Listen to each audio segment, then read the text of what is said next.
This isn't a policy mistake, it's a rupture. At the exact moment Donald Trump claims he's building peace, the rest of the world is backing away. That contradiction isn't abstract. It lands on you because when alliances crack, instability doesn't stay overseas. It travels fast and it always comes with a bill. Trump announces what he calls a board of peace, and the first names associated with it are Russia's Vladimir Putin and Belarus's Alexander Lukashenko.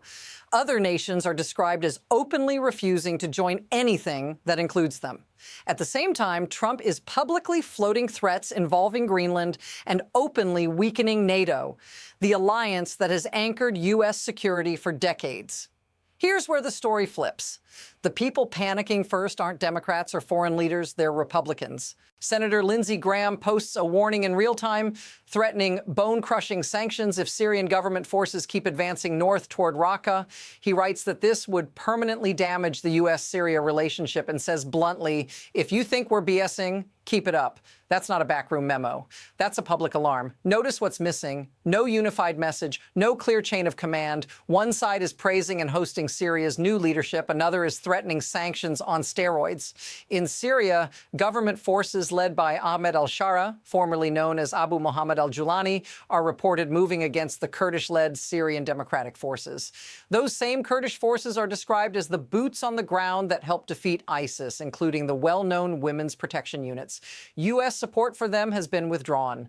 Inference, when allies see this kind of whiplash, they don't debate intentions, they read outcomes. And the outcome forming right now isn't peace. It's a test of credibility, of loyalty, and of how much chaos the system can absorb before it breaks. Because once that test is answered, there's no rewind. And the next piece of this story shows who's already exploiting the confusion. What you're watching isn't a single controversy, it's a pattern snapping into focus. The so-called peace board announcement doesn't exist in isolation. It lands alongside threats to Greenland, open talk of weakening NATO, and a sudden U.S. pullback from Kurdish forces in Syria. These events are unfolding at the same time, not months apart, not quietly, but in public, on camera, and on social media. Here's the frame most coverage gets wrong. This isn't about whether any one move is smart or reckless. It's about what happens when power starts sending conflicting signals faster than institutions can contain them. Lindsey Graham isn't reacting to a hypothetical. He's responding to Syrian government forces advancing toward Raqqa. He posts that sanctions could return on steroids and warns that the damage would be permanent. That warning appears while Trump is being publicly associated with praising and welcoming the same Syrian leadership Graham is now threatening. Ask yourself this: if you're an ally watching this unfold, which America are you supposed to believe? The one offering cologne and handshakes in the Oval Office, or the one threatening economic punishment from the Senate floor? Notice the pattern emerging. Praise, then pressure. Invitation, then abandonment. Strength, then scramble. The Kurdish-led Syrian Democratic Forces are described as having fought alongside the U.S. against ISIS, losing thousands of fighters. U.S. support is withdrawn, and Syrian government forces move in. That sequence matters more than any speech. Inference, when actions and words diverge this sharply, the story stops being about intent and starts being about opportunity. And that's when other actors step in, not to ask what America means, but to see what they can take. Because once hesitation becomes visible, it becomes exploitable. The question now isn't whether this is confusing, it's who benefits from the confusion and who pays for it first. The first proof hits when you line up the words against the timeline. Lindsey Graham publicly posts, if the Syrian government forces continue to advance in the north toward Raqqa, I will push for reimposing these Caesar Act sanctions on steroids. He adds that this would permanently damage the relationship and warns, if you think we're BSing, keep it up. That's not coded language. That's a threat issued in public. This comes after Trump invites Syria's new leader to the Oval Office and praises him. Trump personally presents him with Trump-branded cologne, spraying it on him in front of cameras. That moment isn't private diplomacy, it's spectacle. Now pause on that image. On one screen, a U.S. senator is warning of economic devastation. On another, the president is smiling, joking, and gifting fragrance. Same government, same week. Notice what's missing. There's no correction, no cleanup statement, no unified follow-up saying, here is the policy. Silence fills the gap. Inference. When silence follows contradiction, observers don't assume restraint. They assume permission. Syrian government forces then move against the Kurdish-led Syrian Democratic Forces. Statues tied to the women's protection units are torn down. This effectively marks the end of the autonomous Kurdish-led region that had existed for roughly a decade with U.S. backing. Here's the shift. This isn't rhetoric drifting out of sync. It's consequences arriving faster than anyone publicly admits. Because when allies watch promises evaporate without resistance, they don't wait for the next press conference. They adapt immediately. This is where escalation stops being theoretical. The Kurdish-led autonomous region in northeast Syria had existed for about a decade. It survived because U.S. support acted as a deterrent, not because it was militarily dominant. Once that support is withdrawn, Syrian government forces move quickly, not cautiously. That speed matters. It tells you this wasn't improvised. It was anticipated. Here's the precedent people forget.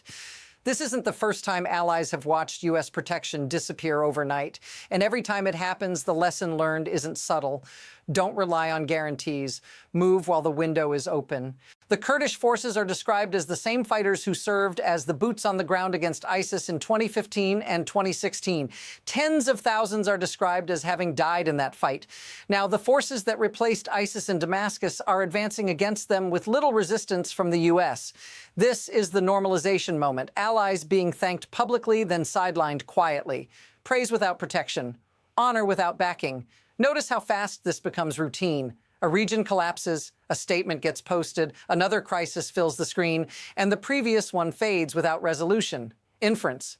When abandonment becomes predictable, it stops being shocking.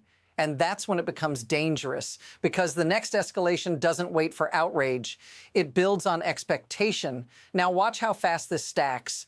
While Syrian government forces advance, Russian state television is described celebrating the moment. On Russian TV, commentators openly say the United States is delivering a catastrophic blow to NATO. They describe Trump's actions as beneficial to Russia, framing the weakening of alliances as a strategic win. That's not speculation. That's adversaries narrating the moment in real time. At the same time, Trump publicly floats the idea of using force against Greenland.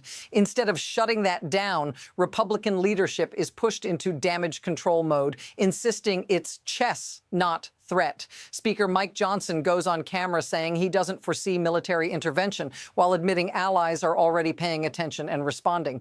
Notice the compression: Syria, NATO, Greenland, all at once. There's no pause between crises anymore. Each one overlaps the next, creating pressure without release. Asked directly about limits on Trump's power, Johnson responds that the only limit is the president's own morality.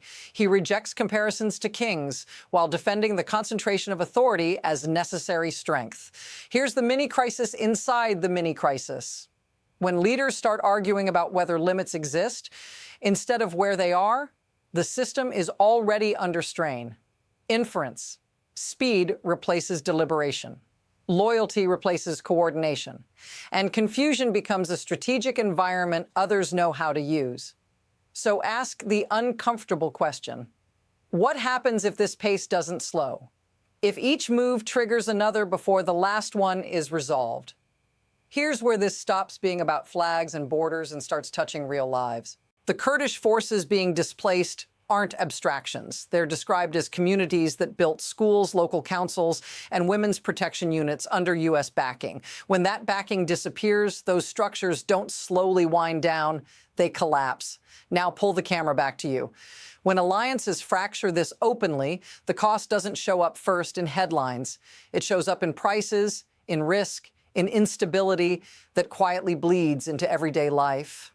Energy markets react, defense spending shifts, migration pressures increase, governments stop assuming help is guaranteed and start acting alone.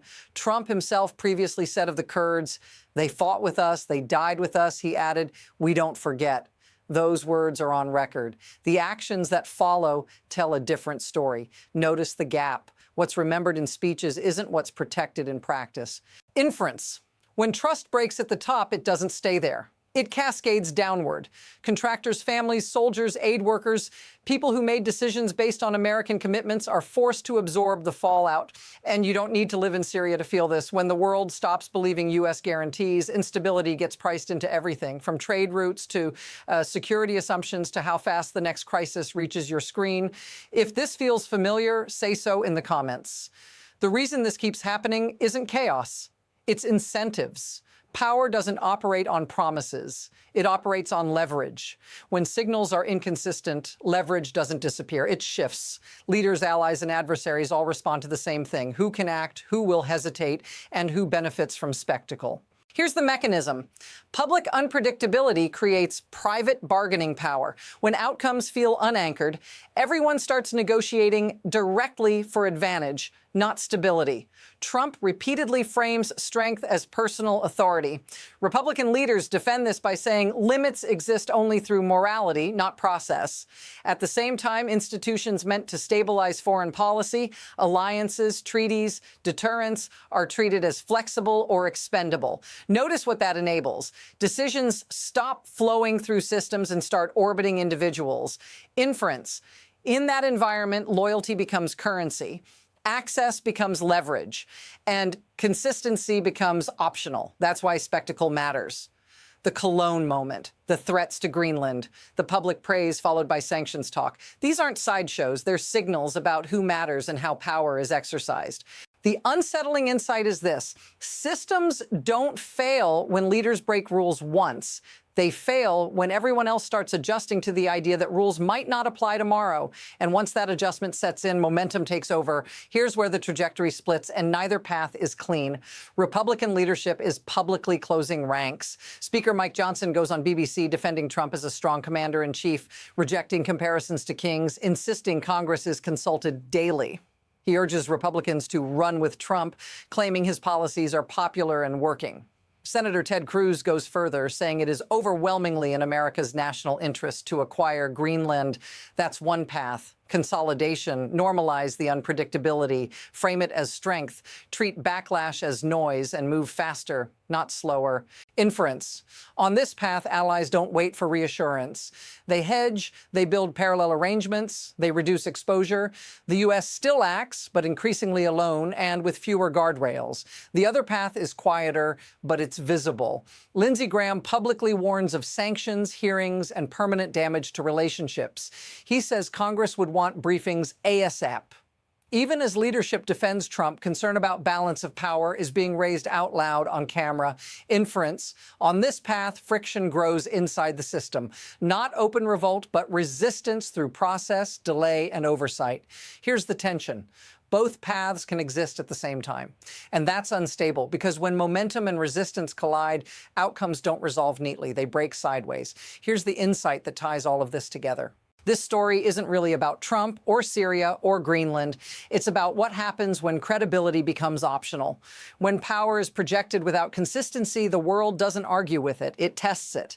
Allies are watching promises dissolve. Adversaries are openly celebrating the damage to NATO. Republican leaders are split between defending strength and warning of permanent consequences.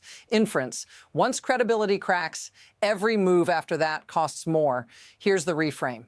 Peace isn't broken by one decision. It's eroded when everyone starts acting as if tomorrow's rules might not exist. That's the loop.